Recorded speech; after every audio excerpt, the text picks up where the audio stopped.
pues ya estamos aquí en esta entrevista que hemos anunciado. Vamos a hablar de todo pues, lo que he comentado en esta entrevista en exclusiva que tenemos para nuestro programa junto a Tierra on the World, aquí para Televisión Marbella.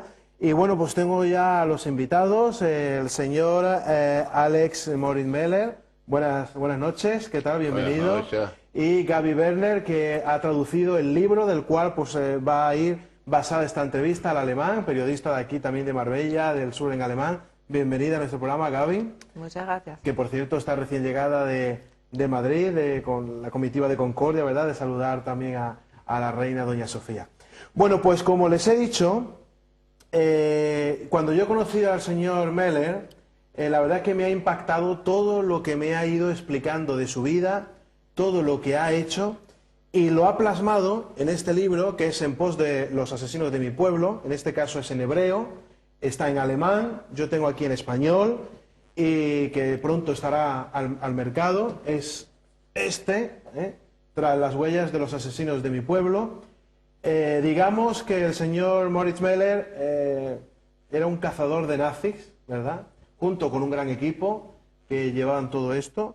En este libro se plasma, pues bueno, cómo ha sido la vida, quiénes eran y por qué se buscaban a Adolf Eichmann, a Martin Bormann y a Josef Mengele, ¿verdad? El doctor Mengele, conocido. Ahora daré algunos datos para que nuestros espectadores sepan, bueno, qué cabeza tenía este señor y qué personalidad. Se describe al señor Alex Meller como un valiente luchador que sobrevivió a los horrores de los campos de concentración y al antisemitismo nazi, dedicando su vida al pueblo judío y a su tierra, ¿no? Israel. Su historia es una historia de vida encontrada en muchos puntos con la historia del pueblo judío desde tiempos inmemoriales. Además, hablamos que él tiene constancia que la descendencia de su familia viene desde el año 1100... De Alemania. De Alemania, ¿verdad? Desde Alemania. Y la verdad que como el ave fénix, tal y como lo dice el epílogo del libro, lograron levantarse del estercolero y acumular fuerzas y levantar un Estado y preservarlo, ¿no? Digamos, el Estado de Israel. ¿Por qué decimos esto en el caso del señor Meller? Bueno, él estuvo en un campo de concentración desde los 5 años, pasó 3 años y medio, pero muy duros en esa edad, en un campo de concentración, en un gueto de Mogilé, en Transnistria, ¿no? Ahí estuvo usted junto con muchos familiares. Con 380.000 judíos que estaban concentrados en estos campos de concentración. En este gueto, correcto. Como bien me comentaba, además, esos 3 años y medio usted pasó por muchas enfermedades a causa También. de estar en esa... Allá en el campo de concentración pasé el tifos, el hepatitis, tenía un TBC, tuberculosis. Bueno, todo lo que hay, todas las enfermedades que sea posible. Y demás tuvimos, por falta de comida, estuvimos como huesos. Claro. Y cuando no hay, aunque somos chicos, cuando no hay cosas que pueden cultivar y crear el cuerpo, entonces llegan las enfermedades. Efectivamente. Pues todo esto pasó con su familia. Tenemos que decir que el 80% de la familia Se quedaron allá. se quedaron allá, fueron, digamos, exterminados. El 80% Sí, de la familia. fuimos un líder de familia de 35 gente, que fue ambos abuelos, ambos abuela y hermanos de mi papá, hermanas de mi papá, hermanos de mi mamá, y todos se quedaron allá. Se salvaron un 20% de 35, y eso soy uno de ellos que estoy hoy con usted para comentar qué pasó en 1940 cuando los nazis querían llevar al pueblo judío para borrarlo de su mapa. Efectivamente. Nosotros vamos a ver unas imágenes de fondo que nos van a poner en realización. Estas corresponden a una fiesta que dio de presentación oficial en Israel de su libro, de este libro que estamos hoy aquí comentando, ¿verdad? El libro, como está visto, Las huellas de los asesinos de mi pueblo, en este caso en hebreo. Justamente. Efectivamente. Entonces, tenemos que decir que eran muchísimos amigos los que estuvieron ese día apoyándole y gente muy importante que va a ir saliendo en esas imágenes que vamos a dejar de fondo. Tuvo embajadores, jefes de la seguridad secreta, digamos. ¿Qué tipo de personas asistieron ese día ahí? Bueno, para mí el más importante fue mi jefe que se llamó Yitzhak Shani, que estaba el mismo día, misma noche llegó, tendrá 94 años. Efectivamente. Y él habló del pasado, él fue el jefe de intelligence por todo Sudamérica, Centroamérica. Después le nombraron como embajador, se llama Yitzhak Shani, en Guatemala, Nicaragua y Costa Rica. Y yo con él me llevó siempre junto. Y él llegó y realmente estuve contento que se quedó uno que puede decir que las cosas divinas que hacemos en Sudamérica para conseguir información donde están los asesinos de nuestros pueblos y todo lo que tenemos que arreglar ya arreglamos juntos. Claro. Sin entrar todavía en el contenido del libro, porque como ahora Gaby, tú has tenido oportunidad de leerlo también, como yo he leído un pequeño resumen. Y mira, la música que había ese día, había una música ahí estupenda, ¿verdad? En la fiesta, una música latina. ¿Qué te ha impresionado más de este libro? Pues a mí este libro nada más ojear las primeras páginas me impresionó. O sea que es un libro que narra la historia de una vida bastante interesante, bastante movida. O sea, es un libro autobiográfico, pero también es un documento de la historia. Efectivamente. ¿Por qué decimos que es un documento de la historia? ¿Qué tiene este libro que vemos que está el señor Meller firmando a sus amigos en esa noche especial? Bueno, pues muchos de estos criminales nazis escaparon pues para Sudamérica, Argentina, Paraguay, Brasil, Uruguay, y allí pues se escondieron. Y entonces realmente se emprendió una persecución para cazar a Bormann, Eichmann y Mengele, el doctor Mengele. Uno de ellos, Eichmann, usted fue directamente el partícipe de la organización de su traslado a Israel.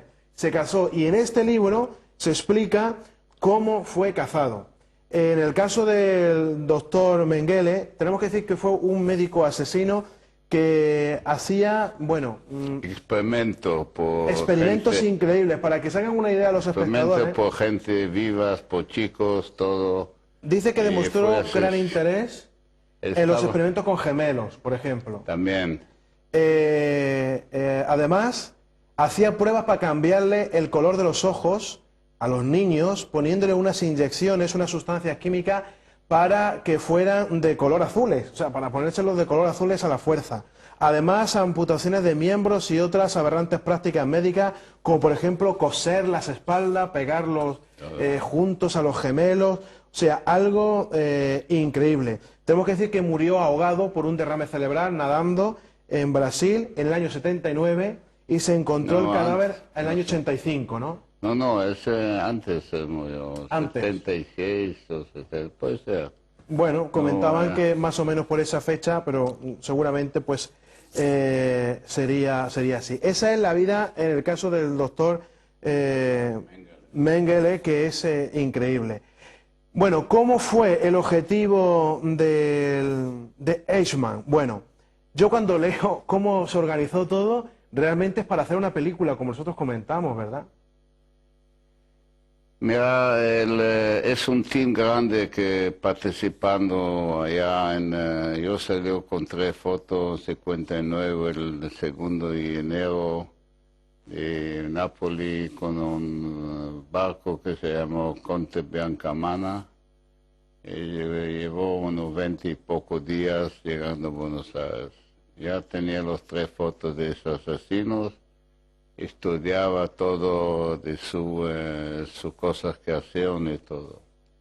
Cuando llegamos allá, ya teníamos información que el PAPS le arregló un papeles porque puede un pasaporte del Vaticano que puede llegar a Argentina tranquilamente. Claro, se escapó para allá. Con el pasaporte del Vaticano llegó allá. Se refiere así que todo se ayuda a gente cuando se trata contra judíos. También el Pius el 12 podía ayudar mucho para salvar a los judíos. Él no ha hecho nada. Estaba mejor colaborando con los nazis. Efectivamente. Y no daba ayuda. Y yo fui realmente que cuando estaba la guerra en Biafra y la gente tenía hambre, no había comida, nada. Entonces mi jefe, que es Yitzhak Shani, el jefe de intelligence, que estaba embajador en Guatemala, Nicaragua, se fue con avión, con medicamentos, con polvo de leche, para entregar a los Biafra un regalo. A nosotros en 1840 y pico, cuando mataron tantos millones de gente, no había ningún pueblo que se levantó para que entrega medicamentos, un poco de polvo de leche. Esto mostró el Estado de Israel, que es un Estado nuevo y Estado humano, y va a ayudar a la gente que necesita, los pobres, que hambre y todo. Eso es la parte social que el Estado de Israel se levantó realmente con un espíritu intelectual para dar ayuda a la gente que necesita, sin hacer cuentas, sin hacer... eso es una cosa más importante, y que la raíz de Kibbutzim en Israel fue un elemento muy éxito. El eurocomunismo fracasó en el octubre, que se llevaban 70 años los comunistas. Realmente los Kibbutzim en Israel sacó un elemento muy elevado, muy social, que hasta hoy día en los almas de ellos están entregando la ayuda. No saben otra cosa. Es la agricultura, para ayudar el próximo. Eso que hablar, que el Estado de Israel se levantó y siempre hoy día todavía tiene muchos problemas. No va a pasar que pasó un holocausto, Holocausto. No va a pasar otro holocausto. Lo vamos a defender. Claro. Y eso que es mi orgullo, que Estado de Israel es una casa por todos los judíos. Cuando le hacen daño, se pueden venir allá, son bienvenidos. Pues efectivamente, como bien os ha explicado, Eichmann era el encargado de una operación que se llamó Solución Final, que efectivamente era aniquilar a todos los mayores Él fue el judíos. jefe de muchos campos de concentración. Correcto. Él fue en 1936-37, llegó a Israel para controlar, como en Rommel está ganando los británicos, del Sahara, allá donde está Tobruk o Trípoli, que Rommel estaba allá con los trupos de Panzer. Entonces ya planeó cómo puede los judíos que están en Israel llegó para construir. Y Eichmann sabe hablar yiddish, el idioma de judíos. Sí, Sí. lo sabía. Él sabía hablarlo, sí. Y llegó en 37, 36 a Israel para controlar.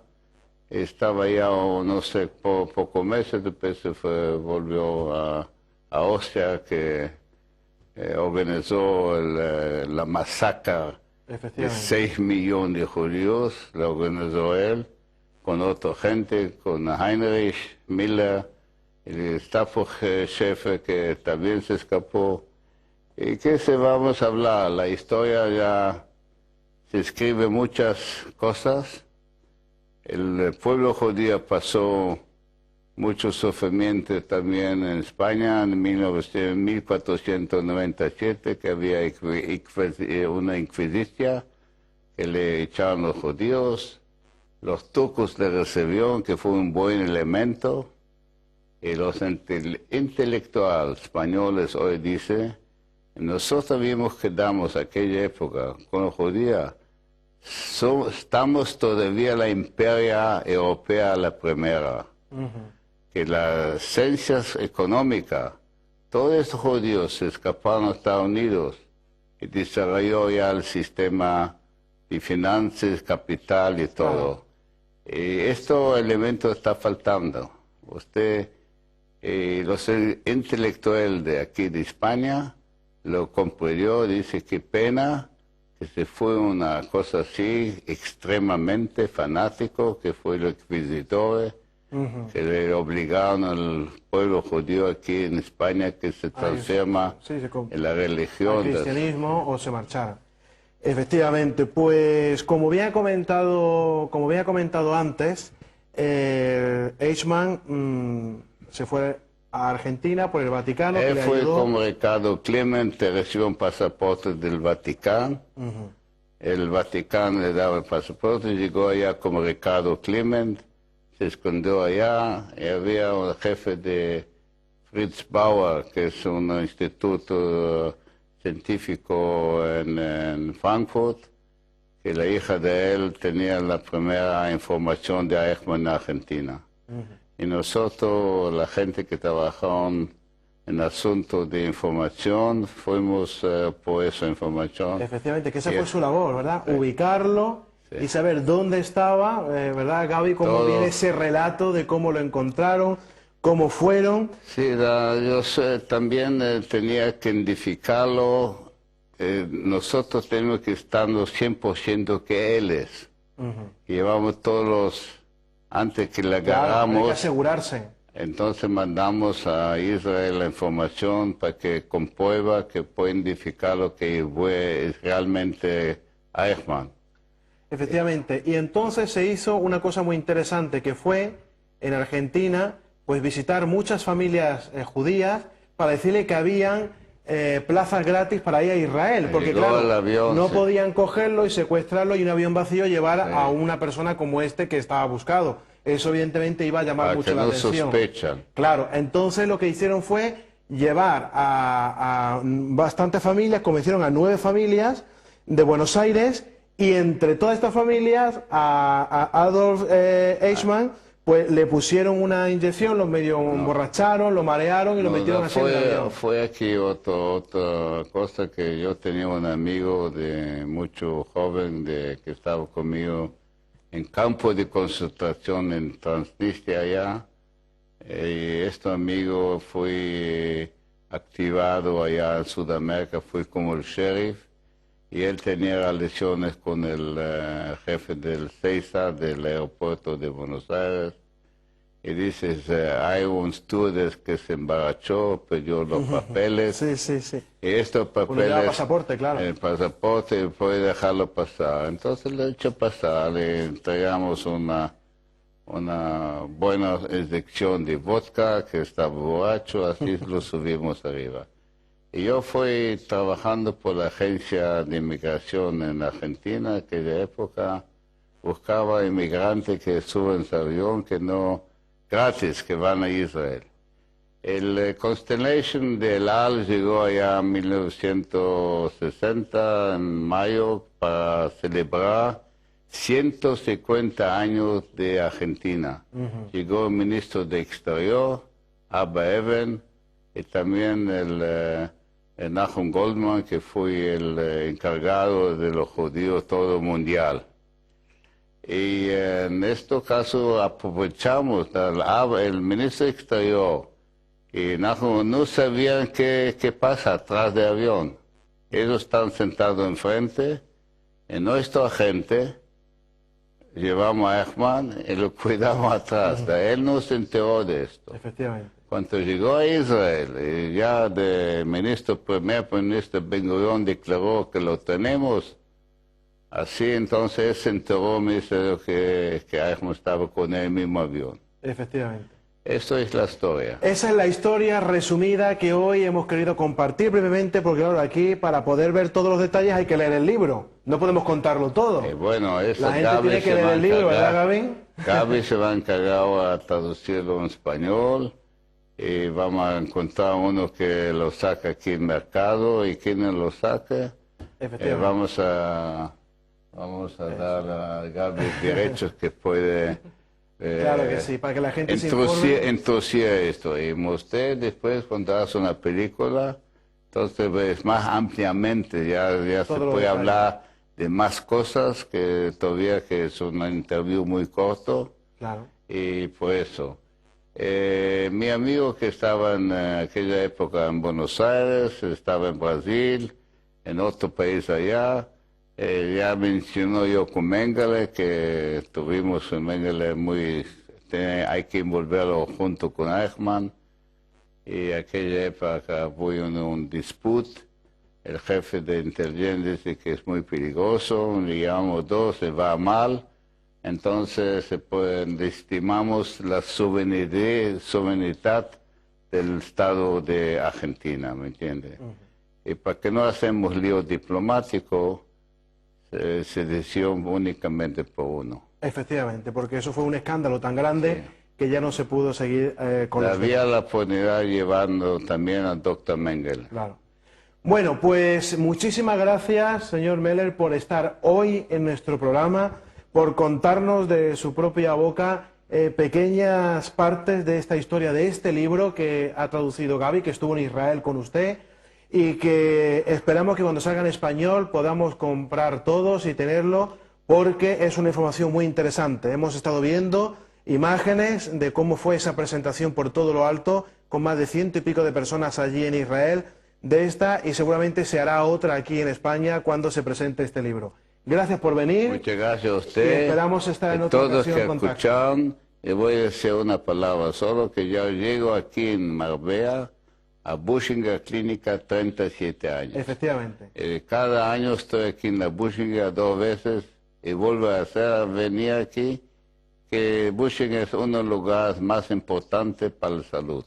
Muy bien, bueno, pues ahí queda ese, digamos, ese agradecimiento al lugar donde se queda. Por eso de mi edad, que estoy ya casi 75, estoy enfrente del moderador del Marbella Televisión, y por favor de Buschinger, que me trata bien, y estoy cuidando de salud. Muy bien.